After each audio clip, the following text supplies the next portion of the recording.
जन्म हुआ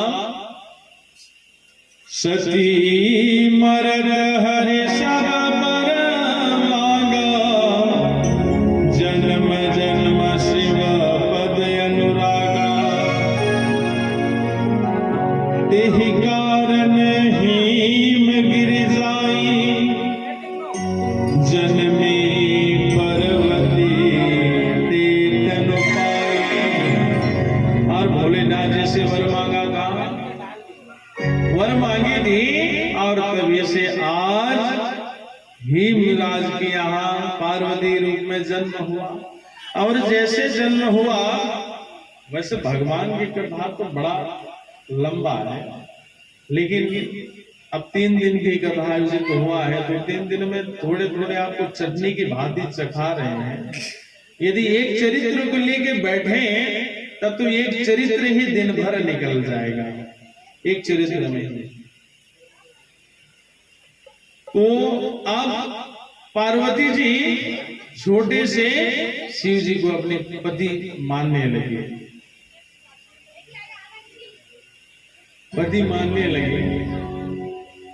तो पति जब मानते मानते धीरे धीरे विवाह की योग्य होने लगी, तो विवाह की जब योग्य हो गई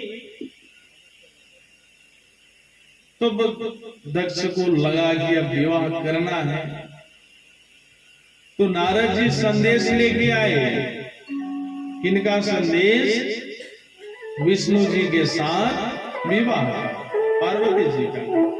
तो पार्वती जी का जो विवाह का संदेश लेके आए, तो दक्ष हिमराज प्रसन्न हो गए कि मेरा भाग्य धन्य हो जाएगा जब विष्णु भगवान मेरी पुत्री को स्वीकार करेंगे। लेकिन इधर तो पार्वती जी का मन भोलेनाथ जी पे आ गया। जय जय बर के दोष बखाने, ये सब शिव नहीं पयन माने, जो विवाहु शंकर न होई, दो गुण सब कह सब कोई।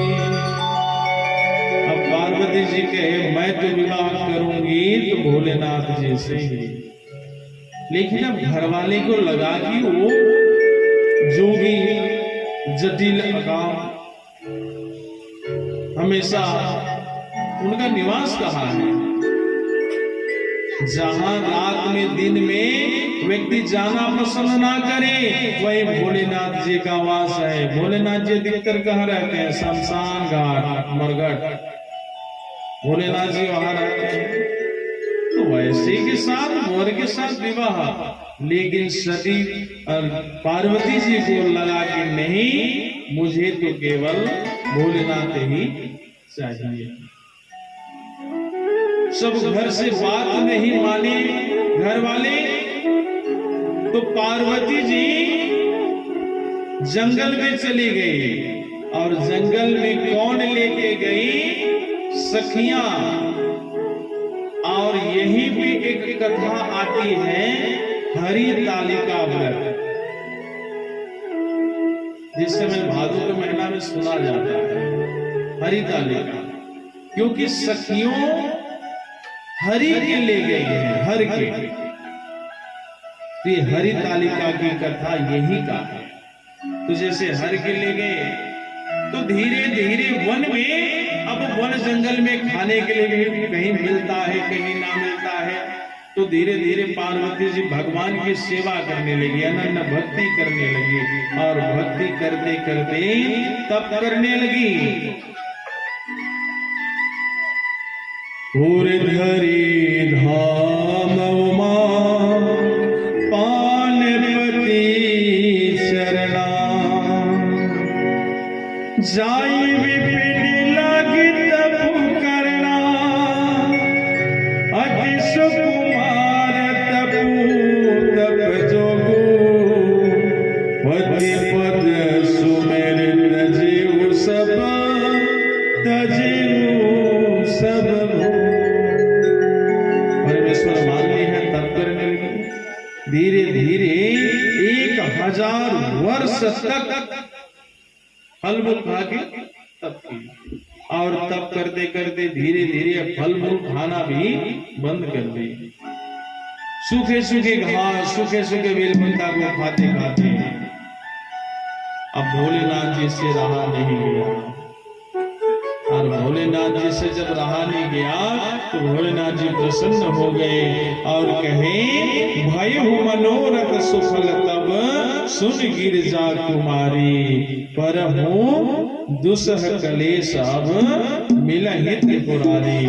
कहे आज भोलेनाथ जी मिल जाएंगे। सो भोलेनाथ की कृपा से वापस आए। फिर भोलेनाथ जी के साथ विवाह के लिए तैयारी किया गया। विवाह किया, तैयारी किया गया, बारात आई। बारात जब आए तो भोलेनाथ जी सब देखिए, विवाह जब होता है तो स्नो पाउडर क्रीम सब लगाते हैं, लेकिन भोलेनाथ जी क्या लगाए? भस्म को लगाए, भभूत लगाए, सांप बिच्छू को सब अपना जटा में धारण किए। धारण करके चले बारात। अब इधर से मैना रानी आई अपने दामाद की आरती उतारने करने के लिए छम छम करती आई, तो देखी तो ये तो कोई जटा जूट आया, आरती की थाल वही पटक दी और फिर वापस आके रोने लगी। फिर नारद जी आए, सबको समझाए कि यही सती है, यही भगवान की अर्धांगिनी है। फिर समझाया गया तो भगवान भोलेनाथ जी का सुंदर यहाँ पे विवाह हुआ। बोल शंकर भगवान की जय।